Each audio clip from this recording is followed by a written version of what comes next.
কৃষ্ণ জয় গুরু শঙ্কর। জন্মামধেন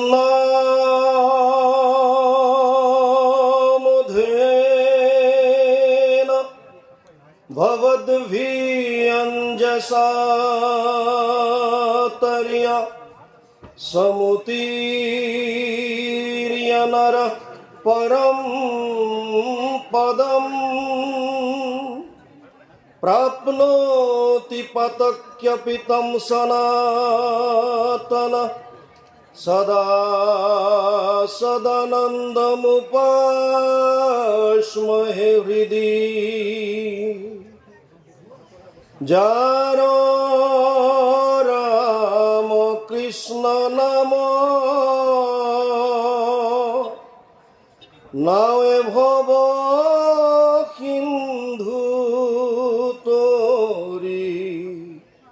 পাৱে পৰম পদ পাপী যত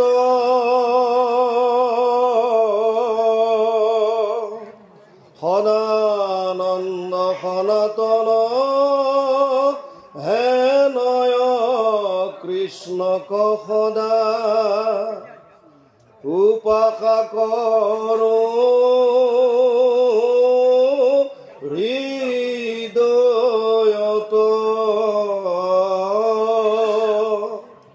উপাসা কৰো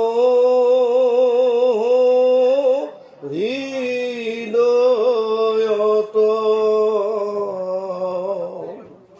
কৃষ্ণ জয় গুৰু শঙ্কৰ।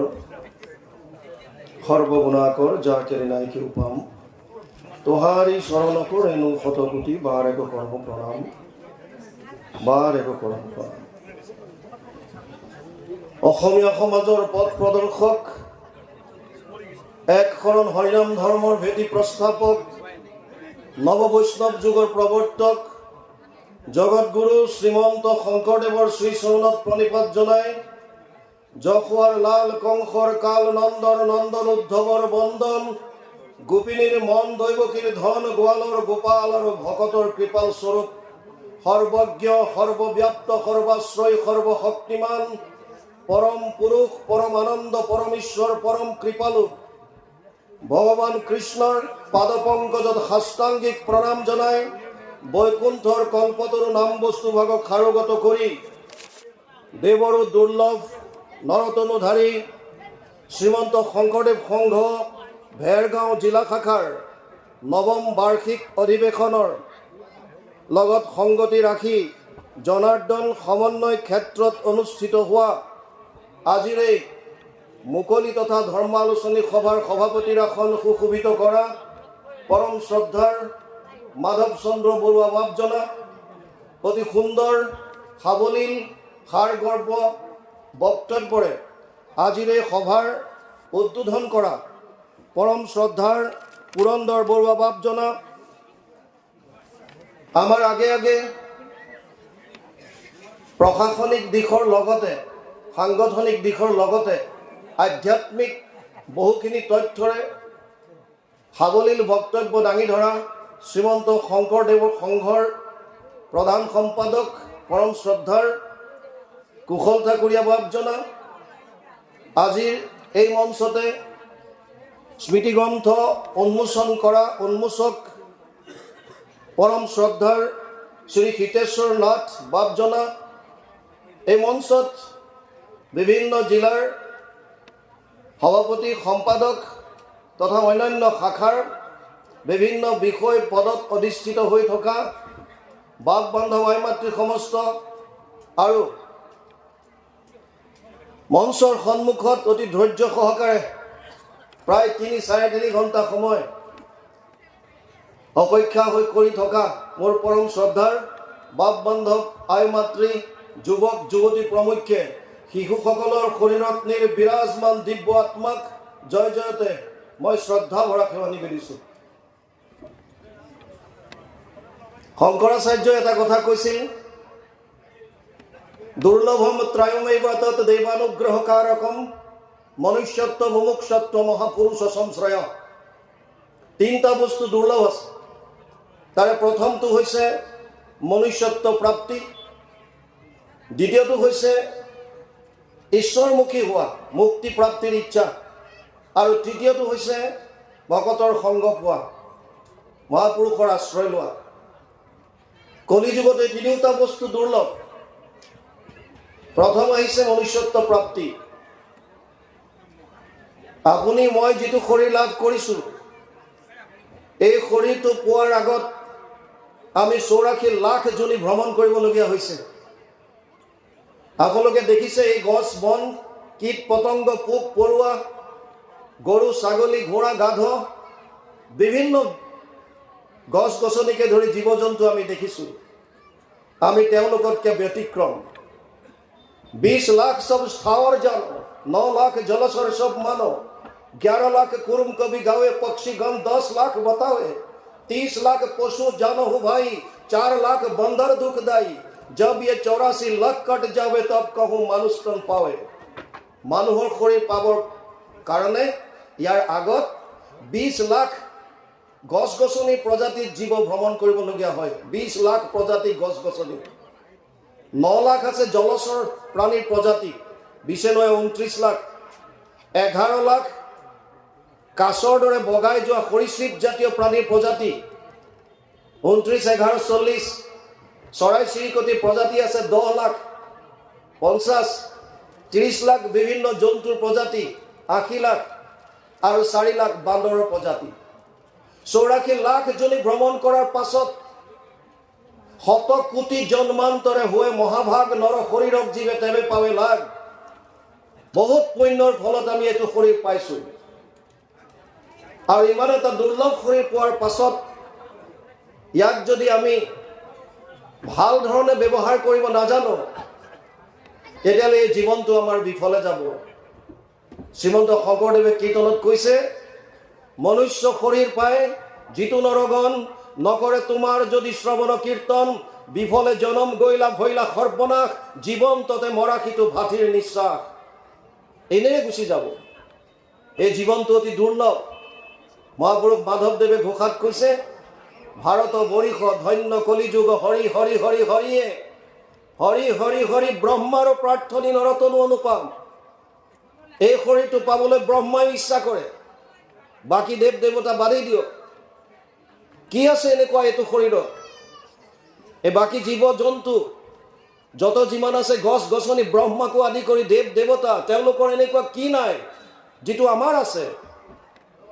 মানুহৰ জীৱনত এটা বস্তু দিছে, আমি ধৰ্ম কৰিব পাৰোঁ, ভক্তি কৰিব পাৰোঁ। আহাৰ নিদ্ৰা ভয় মৈথুনাম চ সমানমিতৎ পশুভিৰ নৰনম।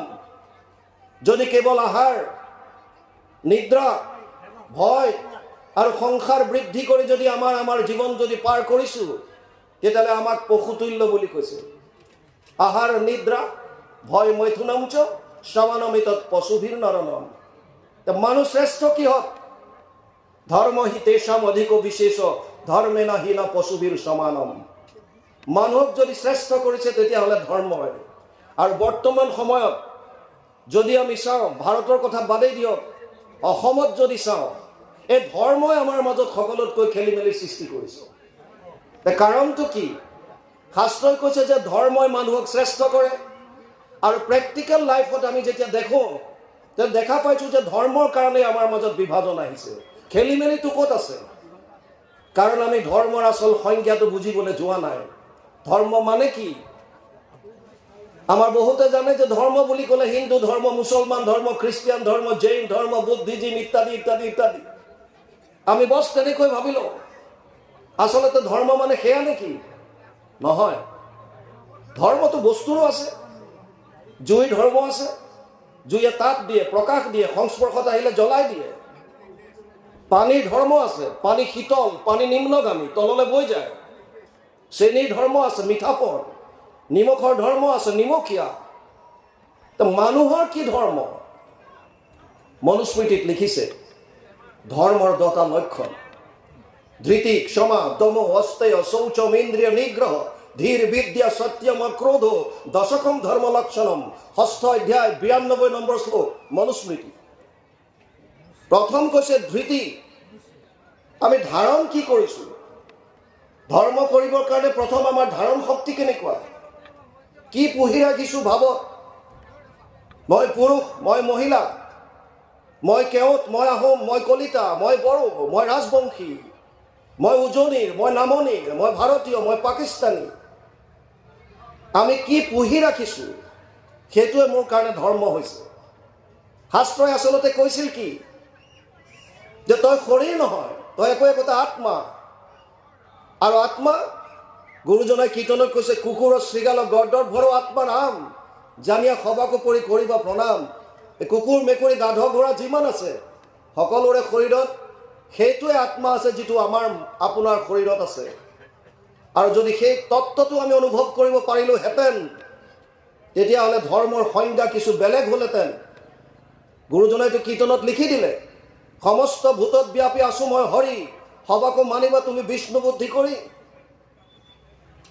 গীতাত অৰ্জুনক ক'লে, মমেবংশ জীৱলোকে জীৱভূত সনাতন, পঞ্চদশ অধ্যায় 7 নম্বৰ শ্লোক গীতা। হে অৰ্জুন, যিমান জীৱ আছে চব মোৰ অংশ। অহম আত্মা গুদাকেশ সৰ্বভূতাশয় স্থিত, অহম আদিত্য মধ্যম চ ভূতানাম অন্ত এবচ। দশম অধ্যায় 20 নম্বৰ শ্লোক গীতা। হে অৰ্জুন, ময়ে আত্মা, ময়ে আদিত আছিলোঁ, ময়ে মধ্যত আৰু শেষত ময়ে থাকিম। যদি এই দৃষ্টিকোণ আমাৰ সলনি হ'লহেঁতেন, যদি ধাৰণ কৰোঁতে আমি তেনেকৈ কৰিলোহেঁতেন, আপোনালোকে জানি আচৰিত হ'ব, যিবিলাক UPSC APSCৰ কোচিং চেণ্টাৰ মটিভেশ্যনেল স্পিকাৰ মাতে মাজে মাজে। আমি অসমৰ বিভিন্ন কলেজ হায়াৰ ছেকেণ্ডেৰীবিলাকত আমাক নিমন্ত্ৰণ দিয়ে, আমি যাওঁ, ষ্টুডেণ্টৰ মাজলৈও যাওঁ। মটিভেশ্যনেল স্পিকাৰে এটা মেইন কথা এটা কয়, মূল। তেওঁলোকে কয় যে তোমালোক যিটো হ'ব বিচাৰিছা, এতিয়াৰ পৰা সেইটো ধাৰণ কৰি লোৱা যে মই সেইটো। যদি IPS হ'ব বিচাৰিছে, ভাবি লোৱা মই IPS। যদি IAS হ'ব বিচাৰিছে, ভাবি লোৱা মই IAS। কিয় কৈছে তেনেকৈ? যদি আপুনি ভাবি লয় মই IPS, তেতিয়া আপোনাৰ চাল চলন, কথা বতৰা, জ্ঞানৰ গভীৰতা, আপোনাৰ সাজ পোছাক সমস্তখিনি IPSৰ দৰে আপুনি কৰা আৰম্ভ কৰিব। নজনাবিলাক শিকিবলৈ আৰম্ভ কৰিব। এজন IPSৰ ওচৰত কোনোবাই যেতিয়া কিবা সুধিবলৈ আহিব, তেওঁ নাজানে বুলি কোৱাত তেওঁ নজনাখিনি আগতে শিকি ল'ব। ৰ'বা, মই চাই লৈছোঁ তোমাক কেনেকৈ উপদেশ দিব পাৰোঁ। জ্ঞানৰ ভাণ্ডাৰ বাঢ়িব।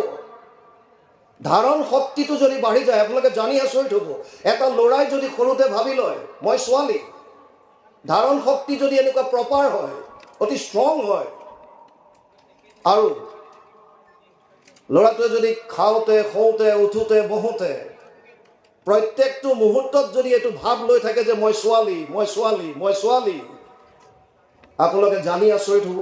এইখন অসমত, ভাৰতৰ কথালৈ নাযাওঁ, ল'ৰা মানুহে লিংগ পৰিৱৰ্তন কৰি ছোৱালী হৈ গৈছে।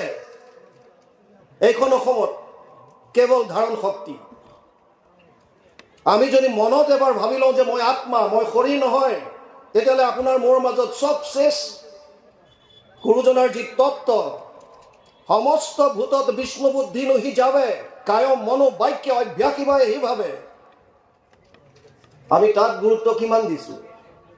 যিটো মনৰ দৃষ্টিকোণ, মনৰ যিটো ভাৱ, মানুহৰ প্ৰতি যিটো আমাৰ ভাৱ হ'ব লাগে, তাত আমি ক'ত গুৰুত্ব দিছোঁ?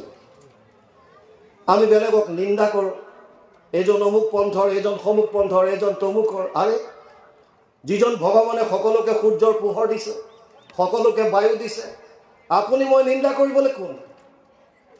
আপুনি কিয় নিন্দা কৰাৰ অধিকাৰ কোনে দিলে আপোনাক? কিহৰ কাৰণে তেওঁলোকে সেইটো পন্থত আছে, তাৰ তত্ত্বটো কৰক উদ্ঘাটন।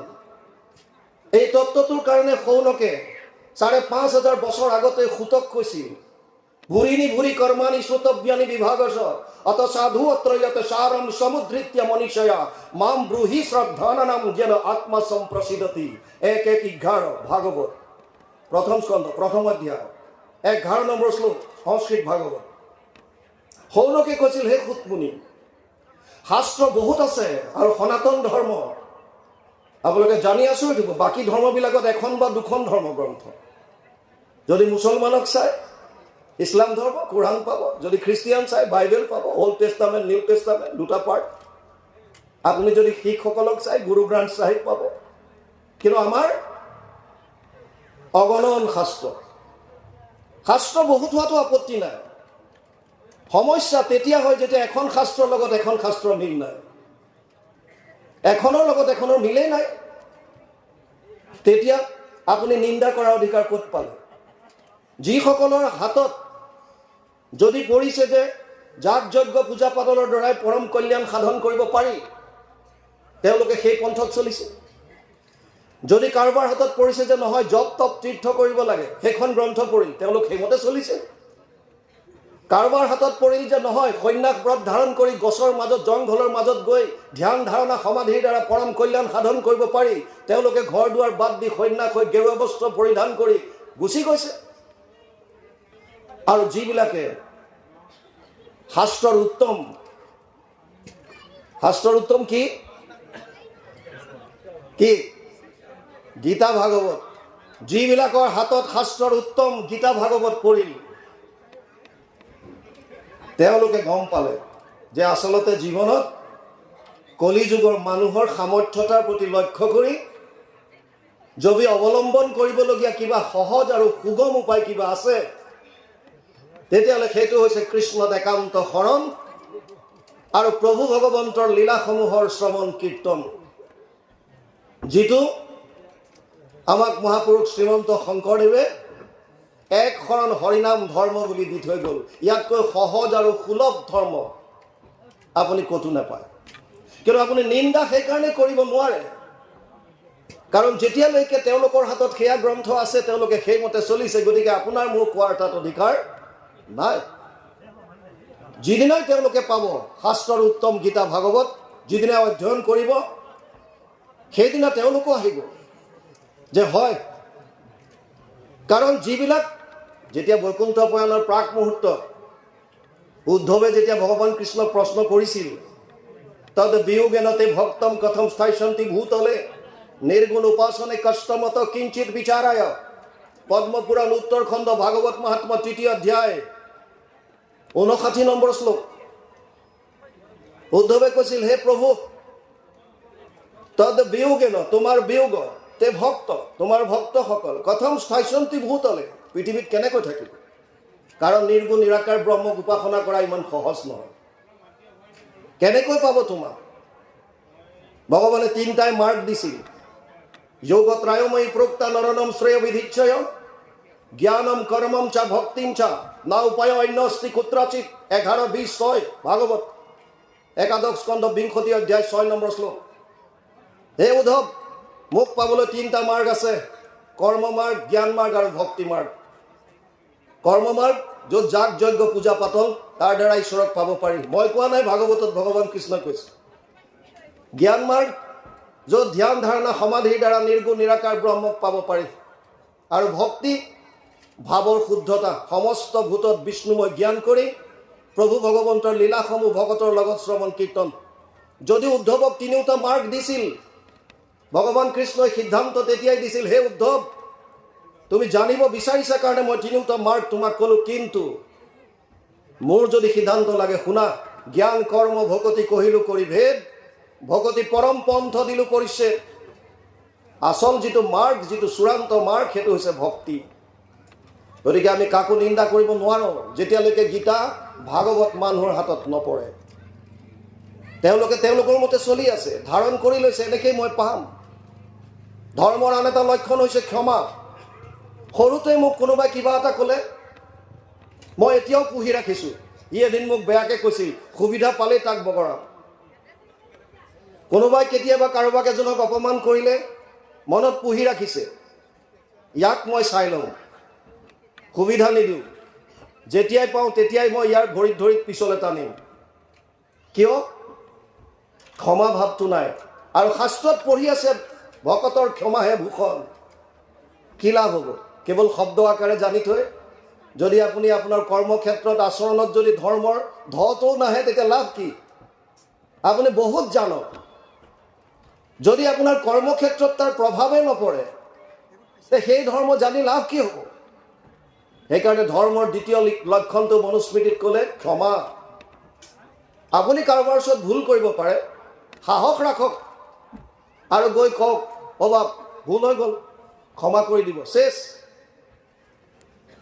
দমো আৰু ইন্দ্ৰিয় নিগ্ৰহ, আচলতে দমো শব্দটোৱে ইন্দ্ৰিয়ৰ দমন বুজায়, কিন্তু ইয়াত ইন্দ্ৰিয় নিগ্ৰহ বেলেগে দিছে।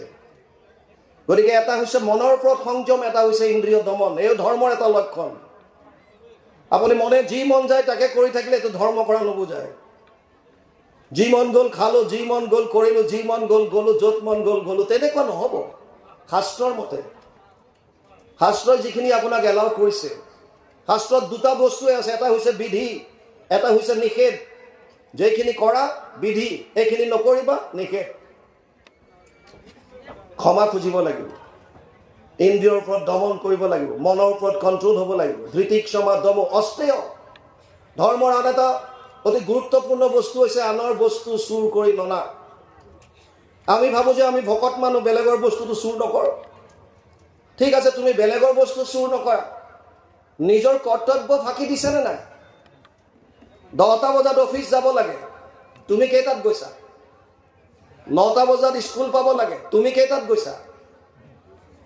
যদি কোৱা যে মই অমুকটো কামৰ কাৰণে 1 ঘণ্টা পলমকৈ আহিলোঁ, মই আহিব নোৱাৰিলোঁ, না, ধৰ্ম হোৱা নাই। নিয়তম কুৰু কৰ্ম ত্বম কৰ্ম জ্যায় হিয় কৰ্মণ শৰীৰ যাত্ৰা পিছতে ন প্ৰসিদ্ধে ন কৰ্মণি। 3য় অধ্যায় 8 নম্বৰ শ্লোক গীতা। অৰ্জুনক কৈছে, হে অৰ্জুন, তোৰ কৰ্তব্য কৰ্ম তই নিজে কৰ, লাগিলে সি সৰুৱে হয়, নহ'লে তোক শৰীৰে এদিন লগ নিদিব। এইটো ধৰ্মৰ এটা লক্ষণ। যদি আপুনি কৰ্মত ফাঁকি দিছে, তেতিয়াহ'লে আপুনি অস্তেয় ধৰ্ম পালন কৰা নাই। ধৃতি ক্ষমা দম অস্তেয় শৌচম, পবিত্ৰতা। পবিত্ৰতা দুই ধৰণৰ। শৌচম দ্বিবিধম প্ৰোক্তম বাহ্যম অভ্যন্তৰম তথা মৃজলাভ্যম স্মৃতম বাহ্যম ভাৱশুদ্ধি তথান্তৰম। দুই ধৰণৰ পবিত্ৰতাৰ কথা শাস্ত্ৰত কৈছে। এক হৈছে বাহ্যিক পবিত্ৰতা, আনটো হৈছে ভাৱৰ শুদ্ধতা। আমি বাহ্যিক পবিত্ৰতাত খুব গুৰুত্ব দিওঁ। আজিকালিতো বিয়া বাৰু, ছোৱালীৰ বিয়া যদি খাবলৈ যায়, আপোনাৰ গেৰেণ্টি নাই যে আপুনি ছোৱালীজনী দৰ্শন পাব যদি মেকআপত বহি গ'ল। কাৰণ এনেকুৱা মেকআপ কৰিব যে 6 ঘণ্টা 7 ঘণ্টা 8 ঘণ্টা লাগি যাব পাৰে। আপুনি মাকৰ হাততে উপহাৰটো দি গুচি আহিবলগীয়া হ'ব পাৰে, কাৰণ বাহ্যিক পবিত্ৰতা। ভাৰত চৰকাৰৰ আঁচনি ৰাখিছে, স্বচ্ছ ভাৰত অভিযান। ময়ো SSBত আছিলোঁ, আপোনালোকে জানে মই এছিষ্টেণ্ট কমাণ্ডেণ্ট হিচাপে আছিলোঁ। ভকতৰ লগত থাকিম বুলি মই 2022 ভলণ্টিয়াৰ ৰিটায়াৰমেণ্ট ল'লোঁ, যদিও চাকৰি মোৰ আছিলে 28লৈকে। আৰু তেতিয়াৰ পৰা মই যিমান পাৰিছোঁ, প্ৰভুৱে যেনেকৈ কৃপা কৰিছে, ভকতৰ মাজতে ঘূৰি আছোঁ চুকে কোণে, যিমান দূৰ পাৰিছোঁ। আমি যেতিয়া SSBত আছিলোঁ, আমিও স্বচ্ছ ভাৰত অভিযানত অংশগ্ৰহণ কৰিছিলোঁ। কেতিয়াবা কোনোবা কলেজত যাওঁ, আমাৰ জোৱানবিলাক লৈ, কলেজৰ ছাত্ৰ ছাত্ৰীসকলক লগত লৈ কেম্পাছ চাফা কৰোঁ। কেতিয়াবা কোনোবা বজাৰত যাওঁ, বজাৰত যিমান লেতেৰা বস্তু আছে সেইবিলাক চাফা কৰোঁ। এইবিলাক হৈছে বাহ্যিক। গুৰুজনাৰ যিটো সংস্কৃতি, যিটো কৃষ্ণ সংস্কৃতি, তাত গুৰুজনে এটা বস্তুত বেছি গুৰুত্ব দিছে, এইটো হৈছে আভ্যন্তৰীণ। আভ্যন্তৰীণ শুদ্ধি, ভাৱৰ শুদ্ধতা আছেনে নাই? এখন সুন্দৰ সমাজ গঢ়িবৰ কাৰণে এটা সুন্দৰ মনৰ প্ৰয়োজন। আপুনি বাহ্যিকভাৱে যিমানেই নিজক সজাই পৰাই নতুলক কিয়, যদি ভাৱত শুদ্ধতা নাই, আপুনি বেলেগৰ উন্নতি দেখিব নোৱাৰে, কোনোবা এজন আগবাঢ়ি অহা দেখিব নোৱাৰে। আপোনাৰ গাঁৱত যদি কোনোবা এগৰাকী আয়ে যদি দিহানাম ভালকৈ গাব পৰা হৈছে, এটা দল যদি লিড লৈ অকণমান নাম কমাইছে, কেনেকৈ তেওঁৰ অপবাদ উলিয়াও, কেনেকৈ তেওঁক ভৰিত ধৰি পিছলৈ টানো। আৰু অসমৰ মানুহৰতো এটা নাৱেই আছে। 3টা ৰেলৱে বগীত ভেকুলী ছাপ্লাই দিছিল, 2টা বগী পুৰা ফুল, দৰ্জা দি বন্ধ কৰি থ'ব পৰা, এটা অ'পেন খোলা বগী এটা, আগতে কাঠৰ লক্স বা কয়লাবিলাক যায় অ'পেন, তাত ভেকুলী ভৰাই দিলে। 3টা বগী চাইনালৈ পঠাইছে ভেকুলী। কিছুদূৰ যোৱাৰ পাছত ৰেলৱে ইনস্পেক্টৰ এজনে ইনস্পেকশ্যন কৰোঁতে দেখা পালে যে 2টাততো ঠিক আছে, দুৱাৰ বন্ধ, কেনি ওলাই যাব নোৱাৰে, ইয়াত একো সমস্যা নাই। কিন্তু এটা অ'পেন খোলা বগী এটাত ভৰাইছে। এয়া ভেকুলীটো চব জঁপিয়াই চাইনা পোৱালে চব ওলাই যাব। লগে লগে ফোন কৰিলে, আৰু উত্তৰ আহিল যে চিন্তা কৰিবলগীয়া একো নাই। বোলে কিয়? এই গোটেইখিনি ভেকুলী অসমত লোড কৰা হৈছে। মানে এয়া অসমৰ ভেকুলী। অসমৰ ভেকুলীৰ বিশেষত্ব কি? বোলে ইয়াত যদি এটা ওপৰলৈ যাব বিচাৰে দুটাই ভৰিত ধৰি তললৈ টানি দিব। বুজি পাইছেনে? আমাৰো গতিটো তেনেকুৱা, ভাৱত শুদ্ধতা নাই। ব্যাসদেৱে কৈছে যদি ভাৱৰ শুদ্ধতা বিচাৰিছে, তেওঁ কৈছে এতদস্মাৎ পৰম কিঞ্চিত মনশুদ্ধেন বিদ্যতে জন্মান্তৰে ভৱেৎ পুণ্যম তদা ভাগৱতম লভেৎ। পদ্মপুৰাণ উত্তৰখণ্ড ভাগৱত মহাত্ম্য প্ৰথম অধ্যায় 12 নম্বৰ শ্লোক। ব্যাসদেৱে কৈছে যদি ভাৱৰ শুদ্ধতা মানুহক লাগে, তেতিয়াহ'লে ভাৱৰ শুদ্ধতাৰ কাৰণে ভাগৱততকৈ শ্ৰেষ্ঠ গ্ৰন্থ আন একো নাই। আমি কোৱা নাই, ব্যাসদেৱে লিখিছে। আৰু তেওঁ এইটোও লিখিছে যে ভাগৱত কোনে শুনিবলৈ পাৰে, কাৰ ভাগ্যত আহে।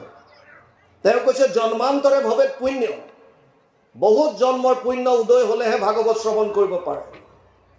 কিন্তু বৰ্তমান সময়ত যদি আপোনালোকে চায়, এতিয়াতো অসমত ভাগৱতৰ জোৱাৰ উঠিছে।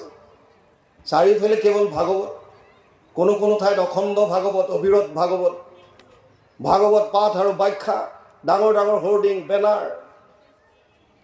কিন্তু আমাৰ মনৰ ভাৱ শুদ্ধ হৈছেনে নাই? শুনাততো শুনিছোঁ, বহুত শুনিছোঁ, প্ৰত্যক্ষভাৱে শুনিছোঁ আৰু পৰোক্ষভাৱে মোবাইলত, ইউটিউব চেনেলৰ দ্বাৰা বহুত শুনিছোঁ, চবেই শুনিছোঁ। ভাৱত শুদ্ধতা আহিছেনে নাই? যদি ভাৱত শুদ্ধতা আহে, কেনেকৈ গম পাব? সমাজৰ পৰা অপকৰ্মবিলাক নাইকিয়া হৈ যাব। যেনে চোৰ, ডকাইত, ধৰ্ষণ, লুণ্ঠন, হিংসা, দ্বেষ, কাম, ক্ৰোধ। ইয়াৰ লগত ভাৱৰ শুদ্ধতাৰ কি সম্পৰ্ক? কাৰণ আমি যিমান দৈনন্দিন জীৱনত কৰ্ম কৰোঁ, ৰাতিপুৱাৰ পৰা ৰাতিলৈকে আপুনি যিমান কৰ্ম কৰে, ইয়াৰ বস্তুটো নিৰ্ভৰ কৰিছে আপোনাৰ ভাৱৰ ওপৰত। অকণমান আগত এয়া গোটেই মঞ্চ ফুল হৈ আছিল, এতিয়া বহুত খালী হৈ গ'ল। কিয়? ভাৱ আহিল তেওঁলোকৰ যে ভাই 3 ঘণ্টা হৈ গ'ল কথা শুনিবলৈ আহিলোঁ, কিন্তু বেলেগে চলি আছে, যাওঁগৈ আৰু নোৱাৰি আৰু। সিফালে অন্নমুঠিও ঠাণ্ডা হৈ যাব। ভাৱ আহিল, উঠি গ'ল, আপুনি ৰাখিব নোৱাৰে। আৰু আপোনালোকৰ দৰে ব্যক্তিৰ ভাৱ আহিল যে নহয়, যি হওক আজি শুনিমেই, আজি শুনিহে যাম, যিয়ে নহওক কিয়। আপোনালোক বহি আছে। ভাৱ, যাৰ যেনেকুৱা ভাৱ আমি তেনেকুৱা কৰ্ম কৰোঁ, যাৰ যেনেকুৱা ভাৱ। আৰু ভাৱৰ শুদ্ধতাৰ কাৰণে কেৱল ভাগৱতৰ শ্ৰৱণ। আৰু সেইকাৰণে মহাপুৰুষ শ্ৰীমন্ত শংকৰদেৱে যদিও ভক্তি 9বিধ বুলি প্ৰহ্লাদে দৈত্য শিশুসকলক কৈছিল, শ্ৰৱণম কীৰ্তনম বিষ্ণু স্মৰণম পাদসেৱনম অৰ্চনম বন্দনম দাস্যম সাক্ষ্য আত্মনিবেদনম 7-5-23 সপ্তম স্কন্ধ 5ম অধ্যায় 23 নম্বৰ শ্লোক ভাগৱত। যদিও 9বিধ ভক্তিৰ কথা কৈছিল, গুৰুজনাই তাক সীমিত কৰি দিলে। কি ক'লে? যদ্যপি ভকতি 9বিধ মাধৱৰ শ্ৰৱণ কীৰ্তন আত হুন্ত শ্ৰেষ্ঠতৰ। শ্ৰৱণ কীৰ্তনক মহাত্ম্য দিলে। কিয়? কি আছে শ্ৰৱণ কীৰ্তনত? বুজি লওক। আপোনাক মোক যেতিয়া কোনোবা এজনে কিবা এটা গ্ৰাম্য কথা কয়, আইগৰাকী আজি বহুত সুন্দৰ লাগিছে, আপোনাৰ কাপোৰযোৰ বৰ ভাল লাগিছে। ধৰি লওক এগৰাকী আই সাজি কাচি বিয়া খাবলৈ গৈছে, আৰু বিয়া ঘৰত কোনোবা এগৰাকীয়ে কাপোৰযোৰৰ প্ৰশংসা কৰি দিলে, আই আপোনাৰ কাপোৰযোৰ কিন্তু বহুত ধুনীয়া লাগিছে দেই, কেতিয়া ল'লে? যদি সেইযোৰ 10 বছৰ পুৰণা হয়, বছ ফুলিয়ে গ'ল আৰু, নাই লৈছোঁ আৰু সেইদিনা। তাৰপিছত তাত যি খুৱাওক, কোনো কথা নাই, যি খুৱাইছে, ঠাণ্ডা গৰম কিবা কিবি একো নাই। কিয়? প্ৰফুল্লিত মন, আনন্দিত। কিহে আনন্দিত কৰিছে? এই শব্দকেইটাই, কেৱল শব্দকেইটা। আপোনাক ভাল লাগিছে, কাপোৰযোৰ ভাল লাগিছে, এই শব্দকেইটাই। আৰু যদি বেয়াকৈ কয়, তেতিয়া দূষিত হ'ব, ক্ৰোধান্বিত হ'ব। আৰু 99% মানুহ আমি, যাৰ আধ্যাত্মিক শিক্ষাৰ লগত আমি টাচ নহয়, সম্পৰ্ক নাই, আমিবিলাকে আমাৰ সুখ দুখৰ চাবিকাঠি বেলেগৰ হাতত দি থৈছোঁ। তই যেতিয়া ইচ্ছা কৰ মোক দুখ দিবি, যেতিয়া ইচ্ছা কৰ মোক সুখ দিবি। কেনেকৈ? কেৱল শব্দৰ দ্বাৰা। ৰাতিপুৱাই আপোনাক আহি বেয়াকৈ কৈ আপোনাৰ টেমা গৰম কৰি দিব পাৰে, দিনটো আপুনি তেতিয়া বছ ক্ৰোধত থাকিব। কিয়? সুখ দুখৰ চাবিকাঠি বেলেগক দি থৈছে। আপোনাক ৰাতিপুৱাই আহি আনন্দিত কৰি দিব পাৰে, কিয়? ভালকৈ কৈ দিলে। কেৱল আমি বেলেগৰ ওপৰত নিৰ্ভৰ হৈ আছো। কিয়? নিজক বুজাই নাই, বুজা নাই।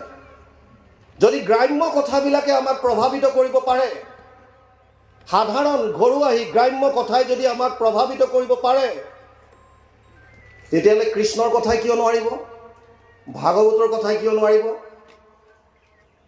ভাগৱত ভগৱান কৃষ্ণৰ বাংময় মূৰ্তি বুলি কৈছে। তেনেয়ম বাংময় মূৰ্তি প্ৰত্যক্ষ বৰ্ততে হৰি সেৱাত শ্ৰৱণাত পথত দৰ্শনাত পাপনাশিনী। পদ্মপুৰাণ উত্তৰখণ্ড ভাগৱত মহাত্ম্য ৩য় অধ্যায় ৬২ নম্বৰ শ্লোক। তাত লিখিছে ভাগৱত ভগৱান কৃষ্ণৰ বাংময় মূৰ্তি, বাণী ৰূপে আছে, শব্দ ৰূপে আছে কৃষ্ণ। যদি সাধাৰণ গ্ৰাম্য কথাই কৰ্ণৰ পথে হৃদয়ত প্ৰৱেশ কৰি এনেকুৱা এটা ৰসায়ন সৃষ্টি কৰে, যিটো আমি অনুকূল বা ভাল পোৱা হ'লে আমি উৎফুল্লিত হওঁ, আৰু যদি প্ৰতিকূল বা আমি বেয়া পোৱা হয় তেতিয়াহ'লে আমি ক্ৰোধান্বিত হওঁ, দুখিত হওঁ, তেতিয়াহ'লে কৃষ্ণৰূপী শব্দবিলাক যেতিয়া কৰ্ণৰ ৰন্ধ্ৰই দি হৃদয়ত প্ৰৱেশ কৰিব, তেতিয়া কি একো নকৰিব? মহাপুৰুষ মাধৱদেৱে লিখিছে ঘোষাত, কৰিব। কেনেকৈ? কৰ্ণপথে ভকতৰ হিয়াত প্ৰৱেশী হৰি দুৰ্বাসনা হৰে সমস্তই। জলৰ যতেক মল যেহেন শৰৎকালে স্বভাৱতে নিৰ্মল কৰয়। ভাগৱত শুনিলে, আপোনাৰ শ্ৰৱণ কৰিলে আপোনাৰ হৃদয় নিৰ্মল হ'ব। পবিত্ৰতাটো ভাৱৰ আনক। এই অনুষ্ঠান তাৰ কাৰণে প্ৰয়োজনীয়। আমি ধন্যবাদ জনাইছোঁ ভেৰগাঁও জিলা শাখাৰ উদ্যোক্তাসকলক। খালি অকণমান সময়টো মিলাব লাগে, কাৰণ মানুহৰ ধৈৰ্যৰ এটা সীমা থাকে। কিমান সময় পঢ়িব? তাতে ভাগৱত ভ্ৰমণ কৰি আহিছে, গতিকে লগে লগে যদি হৈ যায় কথাখিনি জানিব পাৰে ভাল হয়, কিন্তু কিছুমান এৰাব নোৱাৰা নীতি নিয়মো থাকে। যি কি নহওক, মই তালৈ নাযাওঁ। ধৰ্মৰ এটা লক্ষণ হৈছে পবিত্ৰতা। পবিত্ৰতাৰ কাৰণে পবিত্ৰতা দুই ধৰণৰ, এটা বাহ্যিক, এটা আভ্যন্তৰীণ। ভিতৰৰ ভাৱৰ শুদ্ধতাৰ কাৰণে ভাগৱততকৈ শ্ৰেষ্ঠ গ্ৰন্থ নাই। আৰু ভাগৱতৰে বিভিন্ন কাহিনী কীৰ্তন কৰিব পৰাকৈ আমাক গুৰুজনাই কীৰ্তন ভাগ দি গৈছে, সহজ কৰি, সৰু সৰু অধ্যায় কৰি। আৰু ভাগৱতৰ 10ম স্কন্ধৰ, সংস্কৃত ভাগৱতত 335টা অধ্যায় আছে। 10ম স্কন্ধত তাৰে 90টা অধ্যায় আছে। ইয়াক 3টা ভাগ কৰিছে, আদি চোৱা, মধ্য চোৱা, শেষ চোৱা। গুৰুজনাই এই আদি চোৱা আৰু শেষৰ পৰা কুৰুক্ষেত্ৰ যাত্ৰা সুকীয়াকৈ অনুবাদ কৰি নাম দিছে 10ম। এই কীৰ্তন 10ম ভাগৱতৰে বস্তু। মাধৱ পুৰুষে ঘোষা লিখিছে গীতা ভাগৱতৰ লগতে অন্যান্য বিভিন্ন শাস্ত্ৰৰ সাৰ আনি, আৰু তেওঁ নিজে কৈ গৈছে, মই গুৰুজনাৰ পৰা যি তত্ত্ব লাভ কৰিলোঁ, সমস্ত শাস্ত্ৰ মন্থন কৰি যে মই জ্ঞান পালোঁ, আৰু মোৰ আত্ম উপলব্ধিৰ দ্বাৰা মই যিখিনি লাভ কৰিলোঁ সমস্ত মই ঘোষাত থলোঁ। আৰু ৰত্নাৱলী অধ্যয়ন কৰক। অধ্যয়ন কৰাৰ লগে লগে যেতিয়া তত্ত্ববিলাক বুজি যাব, খোল খাই যাব, তেতিয়া দেখা পাব যে আপোনালোকৰ মনৰ পৰা এই দুৰ্বাসনাবিলাক লাহে লাহে আঁতৰ হৈছে। সকলোৰে প্ৰতি দৃষ্টিকোণ সলনি হৈছে, সকলোকে ভাল পাবলৈ শিকিছে। তেতিয়াহে গুৰুজনাৰ আচল ধৰ্মটো আমি ধাৰণ কৰিব পাৰিম। দৃষ্টিকোণত যদি আমাৰ খেলি মেলি থাকে তেতিয়াহ'লে নহ'ব। আৰু তাৰ কাৰণে গুৰুজনাই ক'লে, যদ্যপি ভগতি নৱবিধ মাধৱৰ শ্ৰৱণ কীৰ্তন আতহন্ত শ্ৰেষ্ঠতৰ। শ্ৰৱণক প্ৰামুখ্য দিলে, শ্ৰৱণ কৰিবলৈ পিছে এটা কথা আছে যে তাত কীৰ্তন কৰা এজন বেলেগ লাগিব। কোনোবা এজনে কীৰ্তন কৰিলেহে আপুনি শ্ৰৱণ কৰিব পাৰিব। যদি কীৰ্তন কৰাজন নাই তেতিয়া আপুনি নিজে কৰক, অধ্যয়ন কৰক, কীৰ্তন কৰক। আৰু শ্ৰৱণ কীৰ্তন কৰি ঈশ্বৰ তত্ত্বটো যেতিয়া এবাৰ উপলব্ধি হ'ব, তেতিয়া দেখা পাব যে হয়, গুৰুজনাই যিটো উদাৰ ধৰ্ম আমাক দি গৈছে, ইয়ে প্ৰকৃততে শ্ৰেষ্ঠ, ইয়াতকৈ আৰু উত্তম নাই। মনুস্মৃতিটো সেইকাৰণে লক্ষণত এই শৌচাংশৰ কথা আনিছে, পবিত্ৰতা। আৰু এই দুটা সূচিতাতকৈ, বাহ্যিক আৰু আভ্যন্তৰতকৈ আৰু এটা বেলেগ বস্তু আছে, এইটো অৰ্থশোচ। ভগৱান কৃষ্ণই অৰ্জুনক কৈছে, অৰ্জুন, আশা পাশা সতেৰ বদ্ধ কামক্ৰোধ পৰায়ণা ইহন্তে কাম ভোগাৰ্থম ন্যায়েন অৰ্থ সঞ্চয়ান, ষষ্ঠদশ অধ্যায় 12 নম্বৰ শ্লোক গীতা। হে অৰ্জুন, আশাৰ পাশত বন্দী হৈ মানুহে দুৰ্নীতিৰ দ্বাৰা অৰ্থ সঞ্চয় কৰাত লাগিব, আৰু সেইটো বৰ্তমান হৈ আছে। আমাৰ প্ৰধান সম্পাদক ডাঙৰীয়াৰ বক্তব্যত জুবিন গাৰ্গৰ বিষয়ে কৈছিল, যদি আপুনি উৎসটো চায়, এটা কথা ঠিক, জাতস্য হি ধ্ৰুৱ মৃত্যু ধ্ৰুৱ জন্ম মৃতস্য চ তস্মাৎ অপৰিহাৰ্য অৰ্থে নাত্বম সূচিতুমাৰ হসি। 2য় অধ্যায় 27 নম্বৰ শ্লোক গীতা। অৰ্জুনক কৈছে, হে অৰ্জুন, জন্ম হ'লে মৃত্যু নিশ্চিত আৰু মৃত্যু হ'লে পুনৰ জন্ম নিশ্চিত, ইয়াক লৈ শোক কৰি কোনো লাভ নাই, এইটো নিমিত্ত। কিন্তু যদি তথাপিও এটা নিমিত্তলৈ যায়, কি কাৰণে নহ'ল, তেতিয়াহ'লে দেখা পাব যে ইয়াৰ মূলতো অৰ্থ, টকা। আজি সাধাৰণ ভকতৰ মাজত যিকোনো অনুষ্ঠান প্ৰতিষ্ঠানৰ প্ৰতি অনীহা আহিছে। কিয়? অৰ্থ। সৰু সৰু অনুষ্ঠানৰ পৰা ডাঙৰ ডাঙৰ অনুষ্ঠানলৈ যিটো ধৰণত আমি বৰঙণি উঠাওঁ, তাৰ হিচাপ কিতাপবিলাক আমি দিওঁ নে নিদিওঁ? এখন ফাংচন পাতিছে, গাড়ী ৰখাই ৰখাই পইচা উঠায়, ফাংচন শেষ হোৱাৰ পাছত সেই কমিটিখন কেতিয়াবা দেখা পায়নে নাই? আকৌ যেতিয়া বিহু আহিব তেতিয়া দেখা পাব। তাৰমানে হিচাপ দিয়াত ইমান গণ্ডগোল কিয়? আপুনি সৰুৰ পৰা ডাঙৰলৈকে যিমানেই অনুষ্ঠান নহওক কিয়, যেতিয়া সাধাৰণ ৰাইজৰ ভকতৰ যেতিয়া দান অনুদানৰ দ্বাৰা এটা অনুষ্ঠান চলে, যদি মই এটা অনুষ্ঠানৰ কাৰণে এটকা দিছোঁ, মোৰ অধিকাৰ আছে, মোৰ এই টকাটো ক'ত খৰচ হ'ল মোক জনোৱা, সেইটো জনাব পৰা হ'ব লাগিব। তেতিয়া তাক কয় যে ট্ৰেন্সপাৰেণ্ট, লোক ঢাক নাই, খোলা মুক্ত কিতাপ। সমস্যা কি আছে?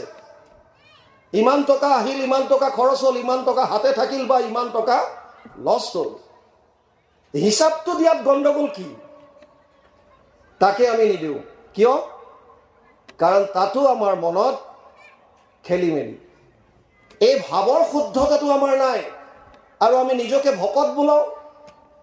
কি লাভ হ'ব? আনক নিন্দা কৰাৰ আগত নিজক সমালোচনা কৰি চাওক, মই কৰিব পাৰিছোনে নাই, মই সততাত থাকিব পাৰিছোনে নাই। ধৃতি ক্ষমা দম অস্তেয় শৌচম ইন্দ্ৰিয় নিগ্ৰহ ধীৰ বিদ্যা সত্যম অক্ৰোধ দশকম ধৰ্ম লক্ষণম। ধী হৈছে ইণ্টেলেক্ট, বুদ্ধি। বুদ্ধিটো আমাৰ সকলোৰে আছে, 24 তত্ত্বৰ ভিতৰত এটা। প্ৰহ্লাদে দৈত্য শিশুসকলক কৈছিল, দুৰ্লভ মনুষ্য জন্ম যিটো পায়া বুদ্ধিমন্ত যেবে হয়, কুমাৰ কালত হোয়া একমত ভকতি কাছৰ হয়। বুদ্ধিমন্ত যেবে হয়, যদি বুদ্ধিমান হয়, কি বুদ্ধি নাই নেকি? আমাৰ আছে, চবৰে বুদ্ধি আছে। 24 তত্ত্বৰ ভিতৰত এটা তত্ত্ব হৈছে বুদ্ধি। কিন্তু আমি বুদ্ধিটো কিমান ব্যৱহাৰ কৰিছোঁ, কিবিলাক কামত ব্যৱহাৰ কৰিছোঁ? আপুনি যদি জীৱ জন্তুৰ প্ৰতি চায়, যদি গৰু ছাগলীকে চায়, আপুনি এই জীৱ জন্তুক বুদ্ধি সিমানটো দিছে যিমানটোৰ দ্বাৰা তেওঁলোকে নিজক সুৰক্ষিত কৰি ৰাখিব পাৰে আৰু আহাৰ গ্ৰহণ কৰি নিজৰ শৰীৰটো বচাব পাৰে। গৰু ছাগলীক এইটো বুদ্ধি দিয়া নাই যে এডৰা কঠীয়াটোৰ নিজৰ মালিকৰ, তই নাখাবি, এইটো বুদ্ধি সিহঁতৰ নাই। সিহঁতে দেখিছে সেউজীয়া ঘাঁহ খাব লাগে, এফালৰ পৰা মহতিয়াই নিব। গৰু ছাগলীক সেইটো বুদ্ধি দিয়া নাই, কিন্তু আমাক দিছে। আমি বুজি পাওঁ কোনটো ভাল, কোনটো বেয়া, কোনটো ধৰ্ম, কোনটো অধৰ্ম, কোনটো শুদ্ধ, কোনটো অশুদ্ধ। আপোনালোকৰ প্ৰশ্ন আহিব পাৰে, যদি আমি জানোই তেতিয়াহ'লে সমাজত এইবিলাক কিয় ঘটিছে? অনীতি কিয় হৈছে? দুৰ্নীতি কিয় হৈছে? চোৰ কিয় হৈছে? ডকাইত কিয় হৈছে? জানি আচৰিত হ'ব। চোৰটোৱেও চোৰ কৰিবলৈ যোৱাৰ আগত প্ৰথমতে নিজক কনভিন্স কৰায়, পাৰিবি তই কৰ, তোৰ নাই কাৰণে ভগৱানে তোক টকা পইচা দিয়া নাই, তইতো আনিবই লাগিব সিহঁতৰ ঘৰৰ পৰা চুৰ কৰি, উপায় নাই। সিহঁতৰ বহুত আছে, তই মনে মনে লৈ আহ। ভিতৰৰ পৰা ভাৱ আহে, যদি গম পায় তেতিয়াতো মোৰ পিঠি নাথাকে। নাই, তই এজন লৈ যা, কোনোবা এটা লৈ যা, সি চাই থাকিব, মনে মনে পাৰিবি। আগতে নিজক কনভিন্স কৰায় তই এইটো কাম কৰিব পাৰিবি, আৰু তাৰ পাছত প্ৰত্যেকজন ব্যক্তিয়ে যিমান অপকৰ্ম কৰে চব মনে মনে কৰে, দেখুৱাই খুব কম। প্ৰায়বিলাকে অপকৰ্ম যিমানে কৰে মনে মনে কৰে আৰু ভাল কাম অকণমান কৰিলেও বেনাৰ মাৰি দিয়ে। কোভিডত 1 কেজি চাউল কাৰোবাক দান দিয়ে, 5টা মানুহে ধৰি পেলাই সেলফি উঠাই ফেচবুকত দিয়ে। কি লাভ? কি লাভ? বাহিৰক দেখুৱাই লাভ নাই। তুমি ভিতৰক সোধা, কিমান সততাত আছা, কেনেকৈ আছা, তোমাৰ বুদ্ধি বিবেক কেনেকুৱা, ভাল বেয়া যিটো তোমাক অন্তৰ আত্মাই কৈছে সেইমতে তুমি চলিব পাৰিছানে নাই? প্ৰহ্লাদে কৈছে যদি বুদ্ধিমান হয়, কৌমাৰ আচৰিত প্ৰাজ্ঞ ধৰ্মান ভাগৱতা নিহ দুৰ্লভ মানুষ দেহ তত্ৰাপি ধ্ৰুৱম অৰ্থদম 761 সপ্তম স্কন্ধ 6ষ্ঠ অধ্যায় 1ম শ্লোক ভাগৱত। কুমাৰ কালৰ পৰা ঈশ্বৰ ভক্তি কৰাত লাগিব। ধীৰ বিদ্যা। আমি আহোঁতে বহুত যুৱক যুৱতী আছিল, এতিয়া বহুত কমিলে, হয়তো সিফালেও গৈছে, বহুত আছে। জানিবলগীয়া কথা আছে বিদ্যাৰ বিষয়ে। বিদ্যা হ'লে নহ'ব। আপুনি ভাবিছে যদি মই বহুত ডিগ্ৰী লৈ ল'লোঁ, আপোনাৰ বিদ্যা হ'লে নহ'ব। মই আপোনাক এটা ডাঙৰ কথা কওঁ। এতিয়া এটা এনেকুৱা চক্ৰ ওলাইছে, আপোনাৰ মোবাইলত যদি জিপে আছে, ফোনপে আছে, আপোনাৰ মোবাইলত হঠাৎ 500-1000 টকা কোনোবাই ভৰাই দিব, আপুনি চিন নাপায় ক'ৰ পৰা আহিল। 500 টকা সোমাই দিলে আপোনাক, আৰু তেওঁলোকে ফোন কৰিব, আচ্ছা হেৰি আপোনাৰ নাম্বাৰত 500 টকা এটা সোমাল নেকি বাৰু? আপুনি সততাৰ প্ৰতি লক্ষ্য কৰি ক'ব হয় সোমাইছে 500। কিয়? ভুল হৈ গ'ল, মই এইটো মাৰোঁতে মানে নাম্বাৰ বেলেগ দিব লাগিছিল, আপোনাৰ নাম্বাৰত গুচি গ'ল, আপুনি মোক এইটো এই নাম্বাৰটোত আপুনি ৰিটাৰ্ণ কৰি দিয়ক। আৰু জানি থওক, যদি আপোনালোকে জিপে ব্যৱহাৰ কৰি সেইটো নাম্বাৰত সেই 500 টকা ৰিটাৰ্ণ কৰে, 2 মিনিটৰ ভিতৰত আপোনাৰ একাউণ্ট চাফ হৈ যাব। 2 মিনিটৰ ভিতৰত চেছ চাফা, চব উলিয়াই ল'ব, হেক কৰি ল'ব। এই যে হেক কৰিছে, পইচা পাতি, ইনফৰমেশ্যন, তেওঁলোকৰ বিদ্যা নাই নেকি? তেওঁলোক বহুত কোৱালিফাইড, বহুত কোৱালিফিকেশ্যন আছে। ব্যৱহাৰটো ক'ত কৰিছে সেইটো জানিবৰ কাৰণে অভিভাৱকসকলৰ প্ৰতি অনুৰোধ, ছাত্ৰ ছাত্ৰী যিসকল আছে তেওঁলোক যদি আছে তেওঁলোকৰ প্ৰতি অনুৰোধ, এটলিষ্ট 4 ধৰণৰ শিক্ষা সৰুৰে পৰা ল'বলৈ চাওক, আৰু অভিভাৱকসকলে নিজৰ সন্তানক 4 ধৰণৰ শিক্ষা দিয়াবলৈ চাওক। মই ধৰ্মৰ ওপৰতে কৈ আছোঁ বৰ্তমান, বেলেগলৈ যোৱাই নাই।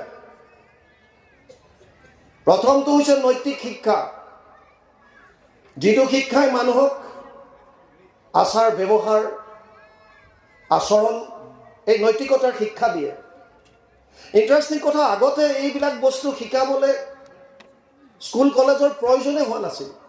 যদি স্কুল কলেজতো নীতি শিক্ষা আগতে আছিল, ককা আইতাৰ মুখেৰে ল'ৰা ছোৱালীয়ে নাতিকেইটাই গম পাইছিল।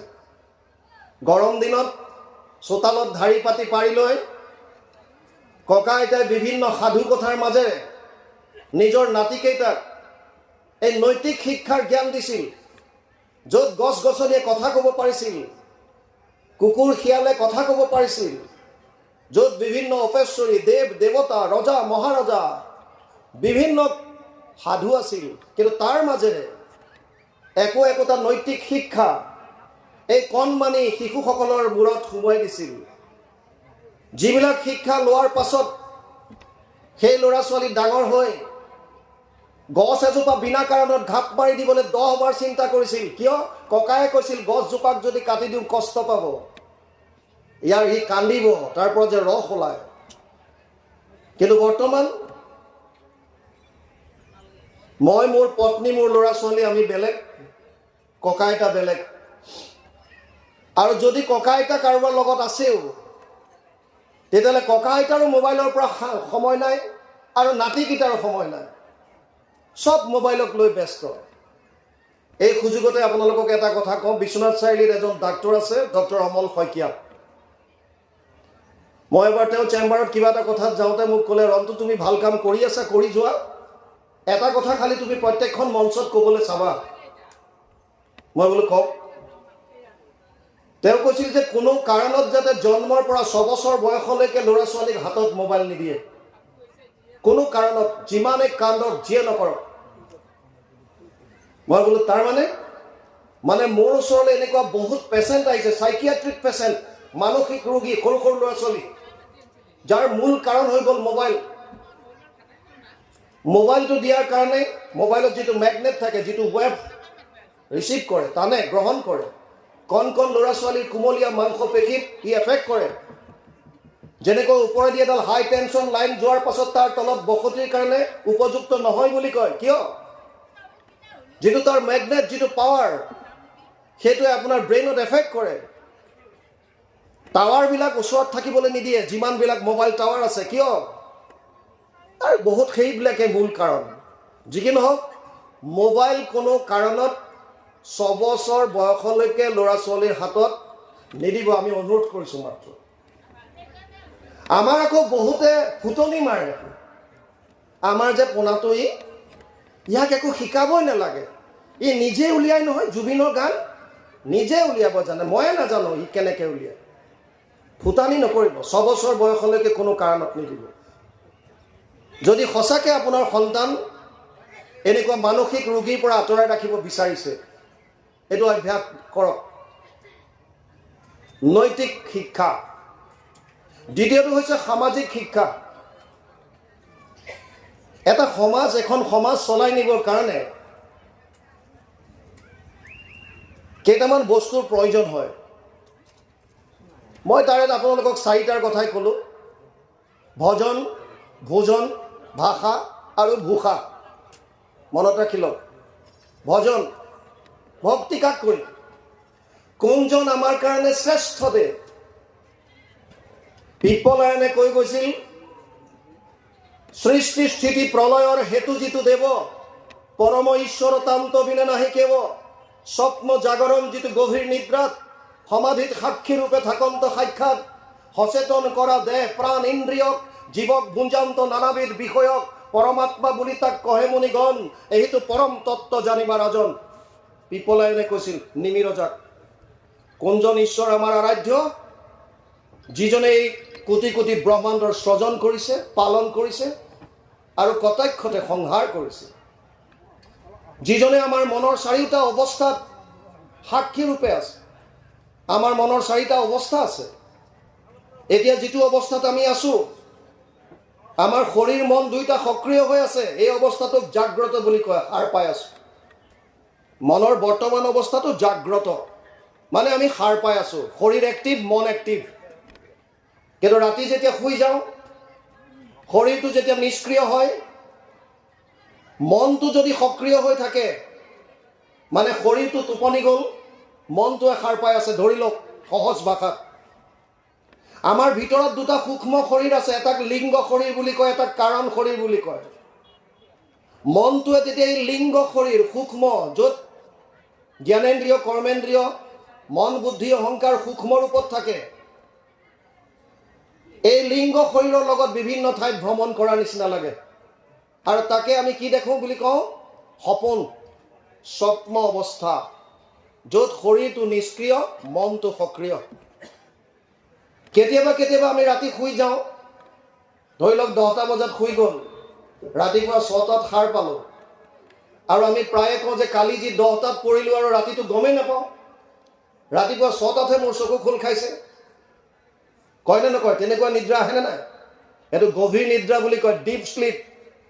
জানি আচৰিত হ'ব যদি আপোনালোকৰ কাৰোবাৰ তেনেধৰণৰ যদি টোপনিৰ সৌভাগ্য ঘটিছে, আপোনালোক বহুত ভাগ্যৱান, সুস্থ। যদি গভীৰ নিদ্ৰা দিব পাৰিছে, তেতিয়াহ'লে প্ৰত্যেকজন সুস্থ ব্যক্তি। এজন মানুহে ধ্যান ধাৰণা কৰি সমাধিত ব্ৰহ্মক সাক্ষাৎ কৰি যিটো এনাৰ্জি লাভ কৰে গভীৰ নিদ্ৰাত, সেই বস্তুখিনি আমি পাওঁ। যদি সাৰ পোৱাৰ লগে লগে মায়াই খেলটো খেলি দিয়ে কাৰণে পাহৰি যাওঁ, কিন্তু শক্তিটো, ৰিফ্ৰেছনেছটো সেইটোৱে থাকে। আমি ৰাতি শুই গ'লোঁ 10টাত, ৰাতিপুৱা সাৰ পালোঁ, সাৰ পাই কওঁ যে কালি 10টাত পৰিলোঁ যি, আৰু গম নাপাওঁ, ৰাতিপুৱা 6টাতহে চকু খোল খাইছে। কেতিয়াবা ভাবি চাইছেনে আপুনি? আপুনি যে কৈছে মই একো গম নাপাওঁ, এই গম নাপাওঁ বুলি কেনেকৈ গম পালে? আপুনি যে কৈছে ৰাতি 10টাত শুলোঁ, ৰাতিপুৱা 6টাত সাৰ পালোঁ, মই ৰাতিটো একোৱে গম নাপাওঁ, গম নাপাওঁ বুলি আপুনি কেনেকৈ গম পাইছে? আপুনিতো শুই আছিল। তাৰ মানে তেতিয়াও কোনোবা এজন সাক্ষী ৰূপে আছে, তেতিয়াও কোনোবা এজন অন্তৰ্যামী ৰূপে আছে। আৰু আপুনি সাৰ পোৱাৰ লগে লগে আপোনাক মেমৰাইজ কৰি দিছে, স্মৃতিত আনি দিছে, তই কালি একো দেখা নাই, তই এইকেইটা সপোন দেখিছিলি। এইটো হৈছে গভীৰ নিদ্ৰা, জাগ্ৰত স্বপ্ন গভীৰ নিদ্ৰা। চতুৰ্থ অৱস্থাটো হৈছে সমাধি। যদি কোনোবাই ধ্যান কৰে তেওঁলোকে গম পাব যে শৰীৰটো সক্ৰিয় হৈ থাকে, ধ্যান আন একো নহয়। মানুহৰ মনলৈ 24 ঘণ্টাত 1200ৰ পৰা 60,000 চিন্তা আহে। মই কোৱা নাই, আমেৰিকান এজেঞ্চি এটাই ৰিচাৰ্চ কৰি উলিয়াইছে। ইণ্টাৰেষ্টিং কথা, ইয়াৰ শতকৰা 80টা বেয়া চিন্তা, ব্যৰ্থ চিন্তা, ৱেষ্টেজ থটছ। শতকৰা 20টা চিন্তাহে ভাল। যেতিয়া ধ্যান কৰে তেওঁলোকে এটা বিন্দুত মনটো এনেকুৱাকৈ লগায়, এই যে চিন্তাৰ যিটো ফ্ল', যিটো সোঁত, ভাৱৰ যিটো সোঁত, এইটো লাহে লাহে লাহে লাহে কমি আহে আৰু এসময়ত ভাৱ শূন্য হৈ যায়। তেতিয়া বাহ্যিক ক্ৰিয়াকলাপৰ লগত তাৰ কোনো সম্পৰ্ক নাথাকে। সেইটোকে কয় আত্মা পৰমাত্মাৰ লগত মিলিল, আৰু সেইটোকে কয় সমাধিত ব্ৰহ্ম সাক্ষাৎ কৰা। ভাৱৰ পৰা, বাহ্যিক জগতৰ পৰা সম্পূৰ্ণৰূপে আঁতৰি আহিব পাৰে অভ্যাস। এইটো হৈছে সমাধি অৱস্থা। এই চাৰিওটা অৱস্থাত যিজন সাক্ষী ৰূপে থাকে সেইজন ঈশ্বৰ, সেইজন আমাৰ ভক্তিৰ কাৰণে, সেইজনৰ ওচৰত আমাৰ শৰণ ল'বৰ কাৰণে কৈছে। আৰু কোনজন? সচেতন কৰা দেহ প্ৰাণ ইন্দ্ৰিয়ক জীৱক ভুঞ্জান্ত নানাবিধ বিষয়ক। যিজন ঈশ্বৰে আমাৰ এই শৰীৰটো সচেতন কৰি ৰাখিছে। এজন মানুহৰ যেতিয়া মৃত্যু হয়, আমি যেতিয়া খবৰ পাওঁ যে আজি ৰাতিপুৱা অমুকজন গ'ল, আমি তেওঁৰ ঘৰলৈ যাওঁ। যদি লগে লগে গৈছে তেতিয়া কি দেখা পায়? যে মানুহজন ক'লেও যোৱা নাই, চোতালত শুৱাই থৈছে, ওপৰত বগা কাপোৰ এখন দি থৈছে, আৰু প্ৰত্যেকজন মানুহে তেওঁলোকে চাই চাই কৈ আছে, বেচেৰাটো কালি সন্ধিয়া লগ পাইছিলোঁ, একেলগে চাহ খাইছিলোঁ, আজি ৰাতিপুৱাই গ'ল। আৰে গ'ল কোন? এইটোতো শুই আছে, একে হাত ভৰি নাক মুখ চব আছে, কিন্তু লৰচৰ কৰিব নোৱাৰে, অচেতন। তাৰমানে এনেকুৱা এটা শক্তি আছিল ৰাতিপুৱালৈকে, যিটো শক্তিয়ে তেওঁৰ হাত ভৰিবিলাক লৰচৰ কৰাই ৰাখিব পাৰিছিল। যেনেকৈ এতিয়া ইলেক্ট্ৰিচিটি আছে কাৰণে মোৰ মাতটো ডাঙৰকৈ আপোনালোকে শুনিছে। যদি এই ইলেক্ট্ৰিক ফ্ল'টো যদি বন্ধ হৈ যায়, কাৰেণ্টটো যদি নাইকিয়া হৈ যায়, তেতিয়াহ'লে মোৰ মাতটো ডাঙৰকৈ আপোনালোকে নুশুনিব, হঠাৎ বন্ধ হৈ যাব। এই যিটো শক্তি, ইয়াক শাস্ত্ৰত কৈছে আত্মা। আৰু আত্মাৰ লগতেই পৰমাত্মা থাকে। দ্বা সুপৰ্ণা সয়োজা সখায়া সমানম বৃক্ষম পৰিচয় যোৱাজতে ত্বয়োৰণ্যম পিপলাদ স্বাদস্তি স্নানমন্যু অভিষক্ষিতি। শ্বেত চতুৰ উপনিষদ 4ৰ্থ অধ্যায় 6 নম্বৰ মন্ত্ৰ। ইয়াৰ অনুবাদ কৰিছে, এক বৃক্ষে দুই পক্ষী ৰূপে দুইকো সম দেখি, দুইৰো দুই সখা নিৰন্তৰ। এক বৃক্ষে ফল খাই তভুনিতে শুকাই যায়, নাখায় যিটো সিটো গুণে বৰ। সেহি তুমি পৰমাত্মা সংসাৰ বৃক্ষত আছা কৰ্মফল নকৰা ভোজন। জীৱাত্মাও আছে তাতে মায়া অহংকাৰ মতে, কৰ্মফল ভুঞ্জে সৰ্বক্ষণ। সেইজন ঈশ্বৰ, যিজন ঈশ্বৰে আমাক সচেতন কৰি ৰাখিছে, সেইজনক যে আমি শৰণ ল'ব লাগে, সেই কথাটোকেই গুৰুজনাই আমাক এক শৰণ বুলি ক'লে। এক শৰণৰ বৈশিষ্ট্য হৈছে সকলোৰে অধিকাৰ, বাক্য কৰ্ণ মনমুখ আছে মানে যাৰ, হৰি ভকতিত সমস্তৰে অধিকাৰ। সেইটো গুৰুজনাই কৈছিল। আৰু সেইকাৰণে তেওঁ নামঘৰ প্ৰতিষ্ঠা কৰিছিল, য'ত আপোনালোকে ভালকৈ যদি চাই নামঘৰৰ 3 চাইডৰ ৱালবিলাক নাই। তাৰমানে কি? 3টা চাইড খোলা, কেৱল মণিকূটৰ চাইডটোহে বন্ধ। ইয়াৰ বিশেষত্ব আছে। নামঘৰলৈ সকলো মানুহ আহিব পাৰে, চব, কাৰো প্ৰতি বাধা নাই। অ বা নৰলোক হৰি ভজিও ক, চব আহিব পাৰে। সেইকাৰণে নামঘৰৰ 3খন ৱাল নাথাকে। বৰ্তমান কোনোবাই তত্ত্বটো নাজানি দি দিছে, সেইটো বেলেগ কথা। কিন্তু নামঘৰত আচলতে যিটো কনচেপ্ট, তাত 3 ফালৰ ৱাল নাথাকে, বেৰ নাথাকে, 3টা চাইড নাইকিয়া, সকলোৰে অধিকাৰ এক শৰণত। আৰু তাতেই কৈছে যে ইয়াত কোনো জাতিভেদ নাই, উচ্চ নীচ ধনী দুখীয়া এইবিলাক নাই। তাতেই গুৰুজনাই ক'লে এক শৰণত এক ঈশ্বৰবাদৰ কথা, এক দেৱ এক সেৱ এক বিনে নাই কেৱ। আৰু সেইজনেই হৈছে নিৰ্গুণ নিৰাকাৰ, যাক ব্ৰহ্ম বুলি কয়। তেওঁৱে আহি দ্বাপৰত কৃষ্ণ ৰূপে অৱতাৰ লৈছে, সেইজনেই আমাৰ আৰাধ্য, সেইজনেই আমাৰ আৰাধ্য। এয়া গুৰুজনাই কোৱা কথা, আমি কোৱা নাই। গতিকে সমাজ ব্যৱস্থাত, সামাজিক শিক্ষাত প্ৰথমতে জানিব লাগিব ভজন কাক কৰিম। ভজন কৰাৰ কাৰণে যোগ্য হৈছে কেৱল কৃষ্ণ। গীতাত গৈ 700 শ্লোকৰ গীতাত শেষত গৈ ভগৱান কৃষ্ণই অৰ্জুনক কৈছে, অৰ্জুন তই মোক বহুত কথা সুধিলি, মই তোক বহুত ক'লো। গীতাত 700 শ্লোক আছে। এটা শ্লোক ধৃতৰাষ্ট্ৰই কৈছিল, সঞ্জয়ক সুধিছিল, ধৰ্মক্ষেত্ৰে কুৰুক্ষেত্ৰে সমবেত যুজুৎসৱ মামকা পাণ্ডৱ চৈব কিম অকুৰ্বত সঞ্জয়। প্ৰথম অধ্যায় প্ৰথম শ্লোক। ধৰ্মক্ষেত্ৰ কুৰুক্ষেত্ৰত সমবেত হোৱা মোৰ আৰু কৌৰৱৰ সেনাসকলে কি কৰিছিল, হে সঞ্জয় মোক কোৱা। এইটোৱে হৈছে ধৃতৰাষ্ট্ৰৰ প্ৰশ্ন। তাৰ উত্তৰত 40টা শ্লোকত সঞ্জয়ে ধৃতৰাষ্ট্ৰক কৈছিল বিশেষভাৱে কৃষ্ণ অৰ্জুন সংবাদ, কৃষ্ণ অৰ্জুনৰ মাজত যুদ্ধৰ প্ৰাক মুহূৰ্তত কি কথা বতৰা হৈছিল। গীতা 85টা শ্লোকত অৰ্জুনে বিভিন্ন মনৰ শংকা, মনৰ সংশয় ভগৱান কৃষ্ণৰ ওচৰত প্ৰকাশ কৰিছিল। আৰু ভগৱানে 574টা শ্লোকত অৰ্জুনক গীতাৰ জ্ঞান দিছিল। প্ৰথমতে অৰ্জুনৰ শংকা ভজন কৰিবৰ কাৰণে, নিৰাকৰণ কৰিবৰ কাৰণে যেনেকৈ বিচাৰিছে তেনেকৈ কৈ আছে, কিন্তু শেষত উপদেশ দিলে আৰু ক'লে, সৰ্বগুহ্যতমম ভূয় শৃণুমে পৰমম বচ ইষ্টসীমি দৃঢ়মিতি তত বক্সামিতে হিতম। 18 অধ্যায় 64 নম্বৰ শ্লোক গীতা। হে অৰ্জুন, তোক এতিয়া মই গোপনীয়ৰ পৰা গোপনীয় কথা কওঁ, শুন। কি ক'লে? ভগৱান কৃষ্ণয়ো গীতাত নিজ মুখে কৈ গৈছে, সৰ্বধৰ্মান পৰিত্যাজ্য মাম একম শৰণম ব্ৰজ অহম ত্ব সৰ্ব পাপেভ্যো মোক্ষয়িষ্যামি মা শুচ। 18 অধ্যায় 66 নম্বৰ শ্লোক গীতা। গুৰুজনাই অনুবাদ কৰিছে ভাগৱতত, সৰ্বধৰ্ম এৰি এক শৰণ সাক্ষাৎ সুদৃঢ় বিশ্বাসে সখী লৈক আমাক নকৰিব ভয় হেৰা কৰ অংগীকাৰ সমস্ত পাপত মই কৰিব নিস্তাৰ। চব পাপৰ পৰা তোক নিস্তাৰ কৰি দিম, তই কেৱল মোৰ শ্ৰতা। আৰু গুৰুজনাই গীতাৰ এই শৰণ বস্তুটোৱে আনি এক শৰণ কৰিছে, এইটোৱেই কেৱল কৃষ্ণ। গতিকে ভজন কাক কৰিম? ভগৱান কৃষ্ণ। তাৰপিছত আহিছে ভোজন। সামাজিক শিক্ষাত জানিবলগীয়া কথা, বৰ্তমান যি যুৱচাম বেছিভাগ জাংক ফুডৰ প্ৰতি আকৃষ্ট হোৱা দেখা গৈছে, ফাষ্ট ফুড। আপোনালোকক এটা কথা কওঁ, গীতাত কৈছে, ইয়াত য়ামম গত ৰসম পুতি পৰউচিতম চ য়ৎ উচিষ্টমপি চামেধ্যম ভোজনম তামস প্ৰিয়ম। 17 অধ্যায় 10 নম্বৰ শ্লোক গীতা। যদি ভোজন ৰন্ধনৰ পাছত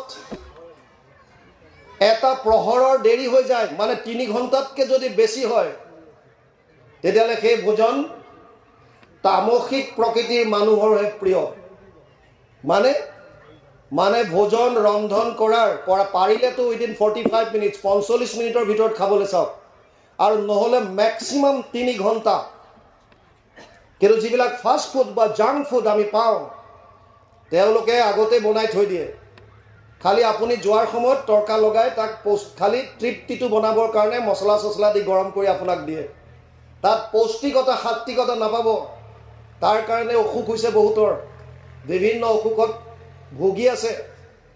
সৰু সৰু ল'ৰা ছোৱালী, ছুগাৰৰ প্ৰব্লেম, হাই ব্লাড প্ৰেছাৰ, বিভিন্ন ধৰণৰ খাদ্য অভ্যাসত কোনো ধৰণৰ গুৰুত্ব দিয়া নাই। কেঁচা বস্তু খাওক বেছি। স্থানীয় যিমানবিলাক উদ্ভৱ হৈছে কেঁচা বস্তু, যিমান পাৰে ফ্ৰুটছ খাওক, আপোনাৰ লাভ হ'ব। জাংক ফুডৰ প্ৰতি আকৃষ্ট কম হওক। দ্বিতীয়তে আহিছে ভাষা। সমাজ এখন চলাই নিবৰ কাৰণে ভাষাৰ ওপৰত গুৰুত্ব দিব লাগে। কথা বতৰা কেনেকুৱা হোৱা উচিত। গীতাত কৈছে, অনুদ্বেগ কৰম বাক্যম সত্যম প্ৰিয় হিতম চ য়ৎ স্বাধ্যায়াভ্যাসনম চৈব বাংময় তপ উচ্যতে। 17 অধ্যায় 15 নম্বৰ শ্লোক গীতা। হে অৰ্জুন, তোমাৰ কথাই যাতে বেলেগৰ অন্তৰত আঘাত নিদিয়ে। আমি যিকেইটা কথা কওঁ, আমাৰ কথা বতৰাই যাতে বেলেগৰ অন্তৰত আঘাত নিদিয়ে। চেষ্টা কৰক নিজৰ বাণীসমূহ বিনালৈ ৰূপান্তৰিত কৰিবলৈ, যাতে সংগীতৰ উদ্ভৱ হয়। আপোনাৰ বাণী যেতিয়াই বানলৈ ৰূপান্তৰিত হ'ব, কাৰোবাৰ অন্তৰত যিদিনা আঘাত দিব সেইদিনাই আপুনি নিশ্চিন্ত হৈ থাকক, যি পাত শৰ আজি মই বেলেগলৈ মাৰিছোঁ সেই পাত শৰ এদিন ঘূৰি আহি মোকে আঘাত কৰিব। ভাষা আৰু এটা হৈছে ভূষা। ভূষা মানে সাজ পোছাক। আমি জানিব লাগে স্থান কাল চাই পেলাই কোন সময়ত কেনেকুৱা সাজ পোছাক পৰিধান কৰা উচিত। আমি ভাগৱতৰ ব্যাখ্যাত গ'লে কমিটিৰ পৰা আহি কাণে কাণে ফুচফুচাই কিছুমানে কয়, অ' বাপ এটা কথা খালি আপুনি ক'ব, বোলো কি, এই বোৱাৰীবিলাকে আজিকালি বৰ বোলে নাইটি পিন্ধি থাকে। মই এটা কথা সোধোঁ তেওঁলোকক যে আচ্ছা এটা কথা কোৱাচোন, নাইটি মানে কি? ৰাতি পৰিধান কৰা, নাইটি মানে ৰাতি ব্যৱহাৰ কৰা এটা বস্তু। যদি কোনোবা এগৰাকী বোৱাৰীয়ে তেওঁৰ শোৱা কক্ষত নাইটি পৰিধান কৰি আছে, তেতিয়া আপোনাৰ কি দিগদাৰটো হৈছে? তাত মোৰ কি দিগদাৰ হৈছে? এইটো তেওঁৰ প্ৰাইভেট কথা। তেওঁ ৰাতি তেওঁৰ শোৱনি কথাত নাইটি পৰিধান কৰি আছে, তাত আমাৰ ক'বলগীয়া একো নাই, সেইটো মই ক'ব নোৱাৰোঁ। কিন্তু যদি তেওঁ সামাজিক অনুষ্ঠানত যদি তেনেধৰণৰ পোছাক পৰিধান কৰি আহে, তেতিয়াহ'লে সেইটো চিন্তনীয় বিষয়। কাৰণ যদি আমি আমাৰ নিজৰ সাজ পোছাকখিনিয়ে যদি জীয়াই ৰাখিব নোৱাৰোঁ, জাতীয় সাজপাৰ যদি আমিয়ে পৰিধান নকৰোঁ, তেতিয়াহ'লে বেলেগৰ পৰা মানুহ আহি কি আমাৰ সাজ পোছাক পৰিধান কৰিব? বেলেগে নকৰে, আমি কৰিব লাগে। মই কৈছোঁ যে মই SSBত আছিলোঁ, বৰ্ডাৰত যেতিয়া ঘূৰি ফুৰোঁ আমাৰ লগত লেডি কনষ্টেবল যায়। লেডি কনষ্টেবল যেতিয়া জংঘলৰ লুংলুঙীয়া বাটেদি যাব, তেতিয়া কি মই ক'ম নেকি জাতীয় সাজপাৰ পৰিধান কৰ, চাদৰ মেখেলা শাৰী পিন্ধ? অসম্ভৱ। বন্দুক কান্ধত লৈ, পিঠু এটা পিঠিত লৈ তেওঁলোকে যাব নোৱাৰে। তেতিয়া ইফালে হুলত লাগিব, সিফালে লাগিব, সিফালে লাগিব, শাৰী চাদৰ মেখেলা, এইটো অসম্ভৱ। তেতিয়া তেওঁলোকৰ কাৰণে যিটো আমাৰ আছে ইউনিফৰ্ম, কেমোফ্লেজ, শত্ৰুপক্ষৰ পৰা নিজক লুকুৱাই ৰাখিব পৰা গছ বন কালাৰেদি যিটো আমাৰ ড্ৰেছ বনাই দিয়া হয়, আমি নিজকে তাৰ লগত মিলাই ৰাখিব পৰাকৈ সেইটো পৰিধান কৰিব। কিন্তু সেইজনী ছোৱালীয়ে যেতিয়া ভাগৱতৰ অনুষ্ঠানত গাঁৱলৈ আহিব, তেওঁ তেতিয়া যদি জিন্স পিন্ধি আহে, তেতিয়াহ'লে চিন্তাৰ বিষয় হ'ব। সেইটো সেই সাধাৰণ জ্ঞানকণ যদি তেওঁ জানে যে মই কেতিয়া কোনটো বস্তু কোন সময়ত পৰিধান কৰিলে কাৰো ক্ষতি নহয়, এই ভূষাৰ জ্ঞানটো জানিব লাগিব। এই সামাজিক ব্যৱস্থাৰ একোটা কথা, সামাজিক শিক্ষা। তৃতীয়ত আহিছে ব্যৱসায়িক শিক্ষা। ব্যৱসায়িক শিক্ষা আপোনালোকে ল'ৰা ছোৱালীক দি আছে। আজিকালিতো 2 বছৰ 2.5 বছৰ বয়সৰ পৰাই অংগনবাড়ী কওক, প্লে স্কুল কওক, প্ৰাইমাৰী কওক, প্লে স্কুল কওক, 2 বছৰ 2.5 বছৰ হ'লে ল'ৰা ছোৱালীক স্কুললৈ পঠিয়ায়। আৰু বিভিন্ন ইউনিভাৰ্চিটি লেভেললৈকে বা তাৰ পাছত ৰিচাৰ্চ লেভেললৈকে যিমানবিলাক ডিগ্ৰী আমি হাসিল কৰিব পাৰোঁ, এই ডিগ্ৰীবিলাক হৈছে ব্যৱসায়িক শিক্ষা। ব্যৱসায়িক শিক্ষাৰ প্ৰয়োজন আছে। ব্যৱসায়িক শিক্ষা নথকা হ'লে আজি এই মাইক্ৰফোনটো আমি নাপালোহেঁতেন। ব্যৱসায়িক শিক্ষা নথকা হ'লে আজি মোবাইল নহ'লহেঁতেন, গাড়ী নাপালোহেঁতেন, ইলেক্ট্ৰিচিটি লাইট আমি নাপালোহেঁতেন। যিমান আমি ইন্দ্ৰিয়ৰ কমফৰ্টনেছ আজি উপলব্ধি কৰিছোঁ, উপভোগ কৰিছোঁ, এই বস্তুবিলাক আমি নাপালোহেঁতেন। ব্যৱসায়িক শিক্ষাই আমাক বস্তুবিলাক দিছে, আৰু সেইকাৰণে ব্যৱসায়িক শিক্ষাৰ প্ৰয়োজন আছে। কিন্তু এই বস্তুবিলাকৰ ব্যৱহাৰ কেনেকৈ কৰিব, তাৰ কাৰণে আন এটা শিক্ষাৰ প্ৰয়োজন হৈ গ'ল, আৰু সেইটোৱে হৈছে আধ্যাত্মিক শিক্ষা। যিটো শিক্ষাত আপুনি গম পাব মই কোন, মই ক'ৰ পৰা আহিলোঁ, মই কি কৰা উচিত, আৰু মই ক'লৈ যাম। কাৰণ ব্যৱসায়িক শিক্ষাই আপোনাক মোবাইলটো দিছে। ইণ্টাৰেষ্টিং কথা, মোবাইলৰ ওপৰত ভিত্তি কৰি ভাৰতৰ আটাইতকৈ কঠিন পৰীক্ষা বুলি যাক কয় টাফেষ্ট এক্সাম, UPSC, যাৰ পৰা IAS, IPS, IRS, IFS এইবিলাক যিবোৰ ওলায়, বহুত ল'ৰা ছোৱালী ভাৰতত আছে মোবাইলৰ ওপৰত ভিত্তি কৰি। এটা লেপটপ কিনিবলৈ পইচা নাই, সাধাৰণ মোবাইল এটা লৈছে, তাতে কিবা এটা কৰি, তাতে ইউটিউবত পঢ়ি তেনেকৈ কষ্ট কৰি যি পাৰিছে, আৰু আটাইতকৈ কঠিন পৰীক্ষা UPSC ক্ৰেক কৰিছে। আৰু জানি আচৰিত হ'ব যে মোবাইলৰ ওপৰত ভিত্তি কৰিয়েই আমাৰ কিছু নিজৰ সন্তান বিছনাত এৰি থৈ নিজৰ স্বামীক ঘৰত ত্যাগ কৰি পৰপুৰুষৰ লগত পলাই গুচি গৈছে। তা মোবাইলৰ দুখটো কি? মোবাইলৰ কি দুখ? চাকু এখনেই ডাক্তৰে ব্যৱহাৰ কৰিছে কাৰোবাৰ পেট ফালি অপাৰেশ্যন কৰি তাৰ ৰোগীটোক বচাবলৈ, আৰু এখন চাকুৱে ব্যৱহাৰ কৰিছে ডকাইতে কাৰোবাৰ ডিঙিত ৰাখি টকা পইচা লুট কৰিবলৈ। চাকুখনৰ কি সমস্যা? কি চাকুখনৰ গাত দুখ নাই, মোবাইলটোৰ গাত দুখ নাই। দুখ ক'ত আছে? আমি ব্যৱহাৰ কেনেকৈ কৰিম, আৰু সেই ব্যৱহাৰ কেনেকৈ কৰিব তাৰ কাৰণে আধ্যাত্মিক শিক্ষাৰ আটাইতকৈ প্ৰয়োজন। সেইকাৰণে ভগৱান কৃষ্ণই গীতাত অৰ্জুনক কৈছে, হে অৰ্জুন, অধ্যাত্ম জ্ঞান তত্ত্বত্বম তত্ত্ব জ্ঞানাৰ্থ দৰ্শনম এতৎ জ্ঞানম ইতি প্ৰোক্ত অজ্ঞানম যদতো অন্যথা। ত্ৰয়োদশ অধ্যায় 11 নম্বৰ শ্লোক গীতা। হে অৰ্জুন, জ্ঞানৰ ভিতৰত কেৱল আধ্যাত্মিক জ্ঞানকহে জ্ঞান বুলি ক'ব পাৰি, বাকী চব অজ্ঞান। আপোনালোকে ভাবিব পাৰে আৰু তেতিয়াহ'লে এইবিলাক ডিগ্ৰীবিলাকৰ কাম নাই নেকি? আছে। কিন্তু যেতিয়া মোৰ ৰঙিয়াত পোষ্টিং আছিল, নলবাৰী ৰেলৱে ষ্টেচনত এগৰাকী বুঢ়ী মানুহ ৰেলৱে পুলিচে উদ্ধাৰ কৰিছিল, আৰু সোধ পোছ কৰি গম পালে যে তেওঁ দক্ষিণ ভাৰতৰ এজন চিফ জাষ্টিছৰ মাক। বৃদ্ধ অৱস্থাত আনি নিজৰ পিতেকে নলবাৰী ৰেলৱে ষ্টেচনত এৰি থৈ গৈছে। এতিয়া আপোনালোকে কওক, ডিগ্ৰীৰ ফালৰ পৰাতো তেওঁ অজস্ৰ ডিগ্ৰী, কিন্তু কৰ্মক্ষেত্ৰত কি কৰিলে? বুঢ়ী মাক গৰাকীক আনি পেলাই অচিনাকি ৰেলৱে ষ্টেচন এটাত এৰি থৈ গ'ল। কিয়? আধ্যাত্মিক শূন্য, আচল তত্ত্বটো লোৱাই নাই। সেইকাৰণে আধ্যাত্মিক জ্ঞান দিয়ক ল'ৰা ছোৱালীক সৰুৰে পৰা। 3টা বস্তু পাব তেওঁলোকে। প্ৰথম হৈছে ভাৱৰ শুদ্ধতা, পিউৰিটি ইন থটছ।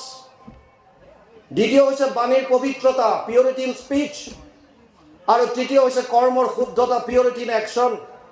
যিজন মানুহৰ ভাৱত শুদ্ধতা আহি গ'ল, বাণীত পবিত্ৰতা আহি গ'ল, কৰ্ম যাৰ শুদ্ধ হ'ল, সেইজনে সমাজত এজন আদৰ্শৱান ব্যক্তি হ'ব। সেইজন। এইকাৰণে ধৰ্মৰ যিটো এটা লক্ষণ কৈছে বিদ্যা, ইয়াক আৰু খৰচি মাৰি জানিবৰ আমাৰ প্ৰয়োজন আছে। যদিও আজি সময় বেছি হ'ল আৰু আমাৰ আছে, আমি সামৰি দিওঁ। বেলেগ বক্তা আছে, সময় হৈ গৈছে 1 ঘণ্টা। আচলতে এনেও শুনি পেলাই এটা বৈঠকত শুনি গ্ৰহণ কৰিব পৰা আমাৰ যিটো ব্ৰেইনৰ কেপাচিটি, সামৰ্থ্যতা, এইটো কেৱল 45 মিনিট। সেইকাৰণে স্কুল কলেজৰ পিৰিয়ডবিলাক 45 মিনিটৰ হয়। বেছি দেৰি হ'লে চব ওপৰেদি উৰি যাব। আৰু মাজতে আমাৰ তাত 90 বছৰীয়া বুঢ়ী মানুহ এজনী কোৰ্টত গৈছিল ডিভোৰ্চ বিচাৰি। জাজে সুধিছে, অ' আইতা, আপোনাৰ বয়সটো কওক আগতে। বুঢ়ী মানুহ দেখিছে। বুঢ়ীগৰাকীয়ে কৈছে, বোপাই মোৰ 90 বছৰমান হ'ল। আপোনাৰ বেয়া লগা নাই 90 বছৰ বয়সত ডিভোৰ্চ বিচাৰি আহিছে? কৈছে, কিয় বেয়া লাগিব, তই কি বুজিবি? এই মানুহটোৰ লগত আৰু এক মুহূৰ্ত থাকিব নোৱাৰো। মানুহটো ক'ত? হয়তো কোৰ্টৰ বেলেগ এফালে দেখুৱাই দিছে ইংগিত কৰি। হাতত লাখুটি লৈ বুঢ়া মানুহ এজন বহি আছে, হাত কঁপি আছে, নাৰ্ভৰ প্ৰব্লেম। জাজে সুধিলে, দেউতা আপোনাৰ বয়স কিমান? বুঢ়াজনে ক'লে, বোপাই 95 মান হ'ব। জাজৰ খং উঠি গ'ল। আপোনাৰ 95 বছৰত আপুনি ডিভোৰ্চ বিচাৰি আহিছে, আপোনাৰ বেয়া লগা নাই? বুঢ়াই কৈছে, ধৰ মোক কৈ কি লাভ, মই এইবিলাক বুজিয়ে নাপাওঁ। এই মৰতীয়ে লৈ আহিছে কাৰণে আহিছোঁ, তাইকে সোধ কি লাগে। জাজে কৈছে, অ' আইতা, আপোনাৰ মানুহটোকচোন ডিভোৰ্চ নালাগে, একপক্ষীয় হ'লে আপুনি নাপায়। বোলে মই সেইবিলাক নাজানো। তেওঁ কিয় ডিভোৰ্চ বিচাৰিব? তেওঁ কিডাল কষ্ট পাইছে? কষ্টটো মই পাই আছোঁ। বোলে আপোনাৰ এনেকুৱা কি কষ্ট? এই মানুহটোৱে যিমান গালি পাৰে মই চব শুনিব লাগে। অ' এইটোত আপুনি ডিভোৰ্চ নাপায় কিয়? গিৰিয়েকে গালি পাৰিছে, ঘৈণীয়েকে শুনিলেতো কি ডাঙৰ কথা। কেতিয়াবা আপুনি গালি পাৰি দিব, তেওঁ শুনিব। বুঢ়ীয়ে কৈছে, সমস্যা আছে তাত। কি সমস্যা? এই মানুহটোৱে কাণেৰে কম শুনে। অ' আইতা, এইটোতো আপুনি ডিভোৰ্চ নাপায়। কিয় নাপায়? আজিকালি হিয়াৰিং এইড পায়, কাণেৰে শুনা মেচিন। বোলে মেচিন আনি দিছোঁ বুঢ়াক। তেতিয়াহ'লে সমস্যা কি? এই মানুহটোক যেতিয়াই গালি পাৰোঁ মেচিনটো খুলি থয়। আমিও ভাবিছোঁ যিটো এতিয়া অৱস্থা হৈছে, আমি যদি ইয়াৰ পৰা কৈ থাকোঁ, আমি বাৰু ফৌজি মানুহ, গম নাপাওঁ কিমান সময় গ'ল কি কথা। আপোনালোকে যদি চবেই ভাবে এইটো খুলি থওঁ, তই বেটা কিমান কওঁ কৈ থাক, তেতিয়া লাভ নহ'ব। সেইকাৰণে যি কি নহওক, ধৰ্মৰ 10টা লক্ষণ আলোচনা কৰিছোঁ। ধৃতি ক্ষমা দম অস্তেয় শৌচম ইন্দ্ৰিয় নিগ্ৰহ ধীৰ বিদ্যা, শেষত দুটা আছে সত্য আৰু অক্ৰোধ। যিমান পাৰে নিজক, আনক বাদ দিয়ক সমালোচনা কৰিবলৈ, নিজক সততাত ৰাখিবলৈ চাওক। মানুহৰ শৰীৰ পাইছোঁ, ইয়াক কেনেকৈ সফল কৰিব পাৰোঁ সেইটো চাওক। আৰু গুৰুজনাই কৈছে মনুষ্য শৰীৰ পাই যিটো নৰগণ, নকৰে তোমাৰ যদি শ্ৰৱণ কীৰ্তন, বিফলে জনম গৈলা ভৈলা সৰ্বনাশ, জীৱন্ততে মৰা সেইটো ভাতৃৰ নিশ্বাস। মহাপুৰুষ মাধৱদেৱে কৈছে হৰিৰ চৰণে শৰণ লৈলো হে হৰি নাৰায়ণ, মানৱী জনম সফল কৰিলো হে হৰি নাৰায়ণ। কেৱল উপায় এটা দিছে, একান্তভাৱে কৃষ্ণত ভক্তি কৰক। কিন্তু ভক্তিৰ তত্ত্বটো বুজি যাওক থুলমূলকৈ 2 মিনিটত। ভক্তি মানে আন একো নহয়। ভক্তিৰ কথা নাৰদে কৈছে স্বাস্মিন পৰম প্ৰেম অমৃত স্বৰূপাচ। ভক্তি মানে প্ৰেম, ভাল পোৱা। ভাল পাবলৈ শিকক। মই মোৰ মাক ভাল পাওঁ, মাতৃভক্তি। মই দেউতাক ভাল পাওঁ, পিতৃভক্তি। মই গুৰুজনাক ভাল পাওঁ, গুৰু ভক্তি। মই দেশখনক ভাল পাওঁ, দেশভক্তি। তেনেকৈ মই কৃষ্ণক ভাল পাওঁ, কৃষ্ণ ভক্তি। কৃষ্ণ ক'ত আছে? কপিলে মাক দেৱহূতিক কৈছে অহম সৰ্বেষু ভূতেষু ভূতাত্মানাম অৱস্থিত সদা তম অৱজ্ঞায় মাম মৰ্ত কুৰুতে অৰ্চ বিৰম্বনম। 3:29-21 ভাগৱত 3য় স্কন্ধ 29 নম্বৰ অধ্যায় 21 নম্বৰ শ্লোক।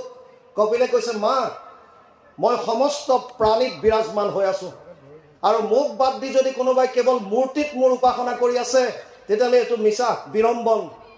সমস্ত ভূতত মই আছোঁ সৰ্বক্ষণে, মোহক অৱজ্ঞা আদি কৰি যিটো জনে, বেদমন্ত্ৰে প্ৰতিমাত কৰে অৰ্চন, নাহি তাৰ ফল কিছু সবে বিৰম্বন। চব মিছা। সেইকাৰণে গুৰুজনাই ক'লে তাৰ প্ৰয়োজন নাই।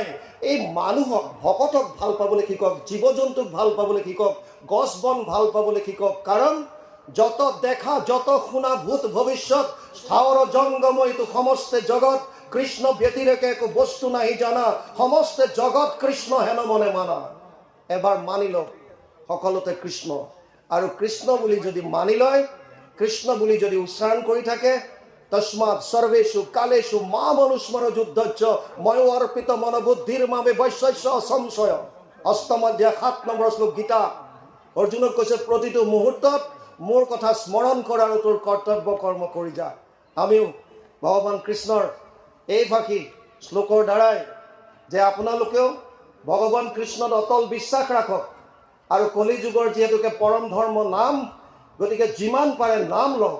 ৰাম ৰাম কৃষ্ণ কৃষ্ণ হৰি হৰি যি আহে কেৱল নাম লওক। ৰাম কৃষ্ণ নাম যিটো লয় একবাৰ, কোটি জনমৰ পাপ ভস্ম হয়, তাৰ পাপ নষ্ট হৈ যাব। কেৱল নাম লওক, কৃষ্ণ কৃষ্ণ ৰাম ৰাম কেৱল লৈ থাকক নাম, মনত স্মৰি থাকক। আৰু নিজৰ কৰ্তব্য কৰ্ম সততাৰে সৎ পথত থাকি ক্ৰোধৰ ওপৰত সংযম কৰি সকলো প্ৰাণীৰ প্ৰতি ভাল পোৱা ভাৱ লৈ আপোনালোক আগবাঢ়ি যাওক। ভগৱানে কৃপা কৰক। আমি কওঁ বুলি একো ক'ব নোৱাৰোঁ। হৃদিস্থিত হৈয়া তুমি যেন কৰাবহে স্বামী হৃষিকেশ কৰিব তেনেই। প্ৰভু ভগৱন্তৰ হৃদিস্থিত হৈ যি ধৰণে কোৱাই যায়, আমি সেই ধৰণে কেৱল প্ৰকাশ কৰিবৰ কাৰণে প্ৰয়াস মাত্ৰ কৰোঁ। তাতো আমাৰ অধমৰ দ্বাৰা বহুখিনি অপৰাধ ৰৈ যাব পাৰে। সৰ্ব অপৰাধৰ মৰিখন বিচাৰি আপোনাক মহান মহন্তৰ শ্ৰীচৰণত আমাৰ মস্তক ৰাখি মহাপুৰুষ মাধৱদেৱৰ এজোকা ঘোষাৰে আমি আপোনালোকৰ পৰা বিদায় লৈছোঁ। অপৰাধ বিনাশন তজু নাম নাৰায়ণ, জানি নামে পখিলো শৰণে অনগতি নাহিকে মৰণে। অপৰাধ ক্ষমা কৰি তুমি দয়াশীল হৰি, মুখ ৰক্ষা কৰি চৰণে প্ৰভু, মুখ ৰক্ষা কৰি চৰণে কৃষ্ণ। জয় গুৰু শংকৰ। কৃষ্ণ হৰি।